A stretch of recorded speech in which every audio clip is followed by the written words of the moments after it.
A manhunt underway for 8 prison escapees, including 7 alleged killers in Trinidad. And in sport, a TNT World Relay runner admits doubting his team could retain their 4x400 meter relay gold. I'm Ricardo Roberts, and this is Caribbean in 10 for Wednesday, May 15th, 2019. I'll be back with the details after the break.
Law enforcement authorities in Trinidad and Tobago are searching for 8 prisoners, including 7 on murder charges, who escaped from the Golden Grove prison last night. Prison Commissioner Gerald Wilson warned in a radio interview this morning that the escapees are notorious and could harm. He said the men, including Anil Suku, who had escaped custody from the facility in March last year, had escaped by cutting through the bars of their prison cell. Only one of the men was not on remand for murder. He is facing attempted robbery and arms and ammunition charges. It's a serious thing, and my concern at this time is for the safety and security of the citizens out there, because in my view, these persons are notorious. I know them, and I know that they can do harm. So my concern really is that we capture them as soon as possible. Still in the Twin Island Republic, attorney Ashvani Mahabir has been sworn in as an opposition senator to replace Gerald Ramdeen, who resigned last week after facing corruption-related charges. Mahabir was sworn in this morning. The United National Congress said he brings to the parliament wide and extensive academic and professional qualifications, as well as experience in the fields of law, political communications, and strategy, research, public relations, and management. It added that he had exhibited strong commitment to the party's philosophy and ideology. The opposition party said his appointment was a reflection of the UNC's promise to ensure young people's right to contribute, to participate, and be incorporated in the democratic processes. Jamaica's Prime Minister Andrew Holness has announced some initiatives aimed at reducing the impact of the prolonged drought in the island. They include additional water storage capacity through construction of a new dam and improving the Mona Reservoir. In addition, a 15 million gallon water treatment plant will be built in the southeastern parish of St. Catherine under a public-private partnership arrangement. It is projected to cost $60 million, and construction, which should commence later this year, is expected to last 24 months. The Prime Minister's announcement comes as the National Water Commission continues to grapple with below normal rainfall and rapidly depleting levels at the Mona and Hermitage reservoirs.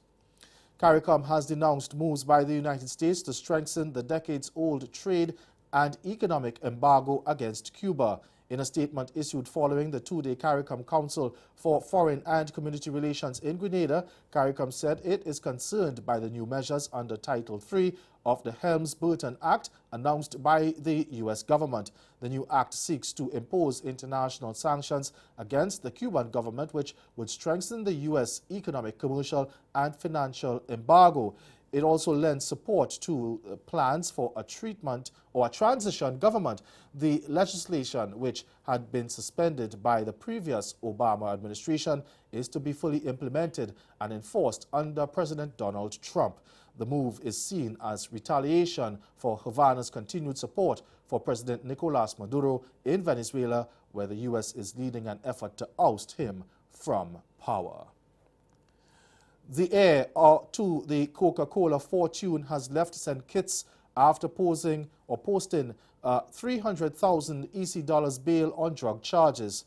The Greek billionaire Alki David was granted in the bail when he appeared in court yesterday on charges of possession, intent to supply, and importation of cannabis.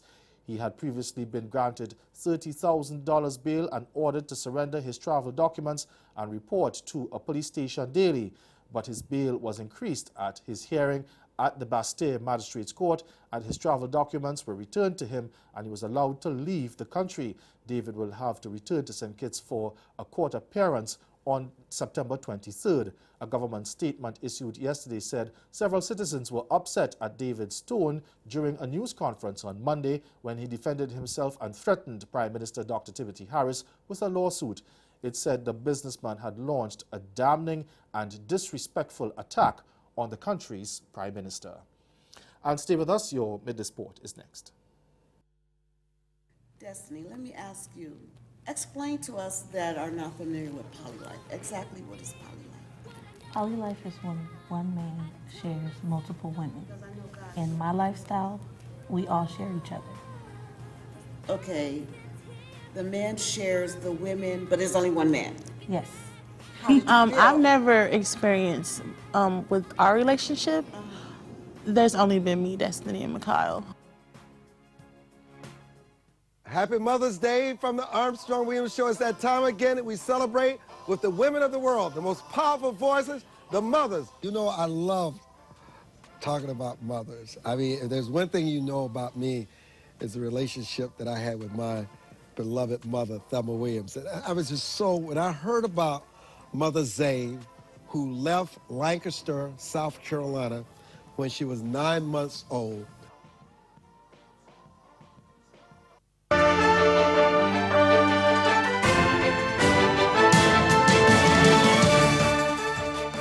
One member of the Trinidad and Tobago 4x4 100-meter relay team, which snatched the gold relay medal last weekend, has admitted that he doubted his teammate Marshall Cedeno before pulling off a world-leading run in the Twin Island Republic in a time of 3 minutes, 0.81 seconds.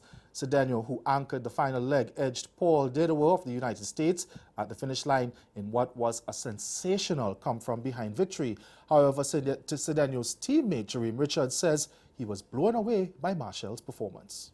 He was amazed. It's a different feeling because I know Marshall has the ability to do that, and I've seen him do it multiple times, but it always catches me by surprise, but at the same time doesn't surprise me because I know what he's capable of doing, you know. But I was watching it and I was like, okay, he could catch him, and then for a minute I was in doubt. I was like, that's a lot of real estate that he has to close down on, and he did it, and I was like, wow. But then I was like, not really that surprised. Meanwhile, former 200-meter world champion Atto Bolden was in high praises for the TNT quartet at the World Relay, citing that the team had been consistent on the track. However, Bolden explained why their next assignment will be a tougher one. Winning is a habit, and they're getting into the habit. But at the same time, I know that they would know that World Relays and World Championships are not the same thing. It's going to be a lot tougher. In Doha, the U.S. had a lot of their best people at home. A lot of the countries did not send their A teams. But to me, that's irrelevant. The most important thing is every team that's been put in front of this group in the last 3 years, just about every group. That's CaribVision 10. Good afternoon.